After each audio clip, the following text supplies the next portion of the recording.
We'll guide you through how to change your Gmail view to suit your preferences. If you find this helpful, consider subscribing and liking the video. First, open your web browser and go to the Gmail website. Once you're logged in, look at the top right corner of the page and you'll see a gear icon. Click on that to open the Quick Settings panel. This is where you can make some immediate changes to your Gmail view. For a more detailed set of options, click on the SEE All Else Settings button at the top of the panel. Now, you're in the Settings menu with multiple tabs across the top. Here, select the Inbox tab. This tab allows you to customize how your emails are displayed. You can choose different inbox types like Default, Important First, Unread First, Starred First, or Priority Inbox. Each type organizes your emails differently, so pick the one that best fits your workflow. If you choose Default, you'll have additional options to select which categories to show, like Primary, Social, and Promotions.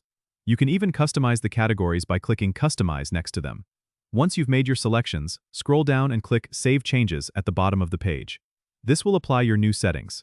If you want to tweak the density of your email list, go back to the Quick Settings panel, and under Density, choose from Default, Comfortable, or Compact. This changes how much space each email takes up in your inbox view. Default gives you a balance, Comfortable is more spaced out, and Compact fits more emails on the screen at once. Don't forget to subscribe and comment if this helped you out.